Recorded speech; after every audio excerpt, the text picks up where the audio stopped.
Bismillahirrahmanirrahim. Assalamualaikum warahmatullahi wabarakatuh. Izin memperkenalkan diri, nama Gali Zulfikar Mahendra, NIM 444311979. Saya dari kelas 2C Ilmu Perikanan Universitas Sultan Ageng Tirtayasa. Teman-teman, di sini saya akan menjelaskan suatu jenis dari hewan yang tidak bertulang belakang, yaitu krustasea. Krustasea adalah suatu kelompok besar dari filum Arthropoda yang umumnya dianggap sebagai subfilum atau kelas. Kelompok ini meliputi hewan-hewan yang cukup dikenal, seperti misalnya ada udang-udangan, terus lobster, kepiting, dan yang lainnya. Mayoritas pada hewan ini biasanya hewan air, baik air tawar maupun air laut. Jadi, meskipun beberapa kelompok sudah beradaptasi dengan kehidupan darat, seperti halnya kepiting darat, biasa dikenal dengan yuyu, kebanyakan anggotanya bisa bergerak bebas, meskipun ada beberapa takson yang bersifat parasit dan juga hidup dengan menumpang di inangnya.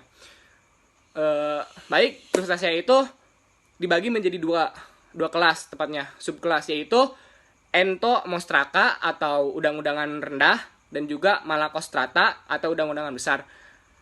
Entomostraka biasanya berukuran kecil dan juga merupakan zooplankton yang banyak ditemukan di perairan laut, tepatnya berada di permukaannya. Golongan hewan ini umumnya digunakan sebagai makanan ikan, contohnya ialah ordo Copepoda, Cladocera, Ostracoda, dan juga Amphipoda. Sebaliknya, Malacostrata itu biasanya hidupnya di laut dan juga pantai-pantai. Yang termasuk dalam Malacostrata itu ialah ordo Decapoda dan Isopoda. Contohnya itu seperti udang windu, udang panme, terus rajungan, ada juga kepiting bakau, dan yang lainnya. Baik, kita lanjutkan ke sistem pencernaannya. Sistem pencernaan makanan pada krustasea berupa saluran yang dimulai dari mulut di bagian depan atau anterior sampai anus di bagian belakang posterior. Urutannya ialah mulut, kerongkongan atau esofagus, lambung atau ventriculus, usus, dan juga anus. Terdapat hati atau hepar ada di dekat lambung. Sisa-sisa metabolisme tubuh diekstraksi melewati kelenjar hijau. Lalu, sistem saraf pada krustasea merupakan susunan saraf tangga tali. Ganglion kepala yaitu ialah otak, berhubungan langsung dengan mata atau indera penglihatan. Terus ada juga antena. Antena itu sifatnya seperti indera peraba pada hewan ini, dan juga indera keseimbangan atau statosista. Di dalamnya statosista itu ada batu keseimbangan atau statolit. Indera keseimbangan ada di dekat pangkal antena, biasanya ada di tengah-tengah, digunakan untuk menjaga keseimbangan saat berenang di dalam air. Nah, krustasea bernapas dengan menggunakan insang, yang biasanya melekat di anggota tubuh. Oksigen berdifusi dan air masuk ke pembuluh darah insang. Lalu oksigen itu diangkut oleh darah dan juga diedarkan ke seluruh tubuh tanpa melewati pembuluh darah. Jadi, sebab itu, sistem peredarannya itu disebut sebagai peredaran darah terbuka. Krustasea mempunyai sebuah jantung untuk memompa darah mengandung pigmen respirasi berupa hemosianin atau hemoglobin. Lalu, krustasea itu bereproduksi berkarakter dieses atau ada jantan dan juga ada betina. Tidak ada yang hermafrodit. Pembuahannya itu membutuhkan sel gamet jantan dan sel gamet betina. Pembuahan bisa dilakukan dengan cara fertilisasi internal yang berlangsung pada tubuh hewan betina. Telur yang berisi zigot atau sel telur lah akan menetas dan akan menjadi larva. Larva akan tumbuh menjadi dewasa melalui pergantian kulit atau ekdisis berkali-kali. Jadi selebihnya mari kita simak beberapa gambar dan beberapa bagian-bagian tubuhnya yang sudah saya sediakan.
teman-teman, itu beberapa proses dalam pembuatan gambar.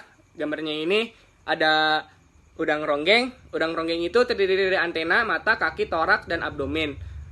Ini adalah matanya. Di sini ada mata, di sini ada capitnya, di sini ada kaki berenangnya, di sini adalah bagian abdomennya. Terus lalu ada rajungan.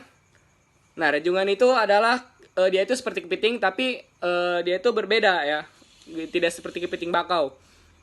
Jadi rajungan itu kurang lebih bentuknya seperti ini. Ini rajungan.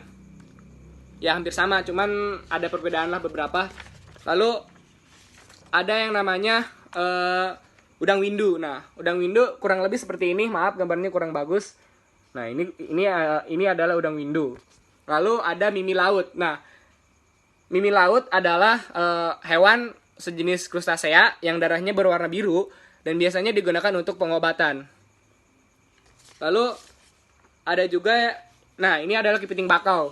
Nah, lihat kan, bisa dilihat perbedaannya kepiting bakau dengan rajungan. Nah, rajungan itu tubuhnya itu lebih membulat dan ini tuh lebih lancip-lancip kayak gitu. Nah, lalu ada yang namanya udang fanmei. Nah, udang fanmei itu bentuknya seperti ini. Mungkin ini gambar yang paling bagus ya, karena saya bener-bener niat. Oke. Cukup sekian dari saya. Kurang lebihnya mohon maaf. Assalamualaikum warahmatullahi wabarakatuh.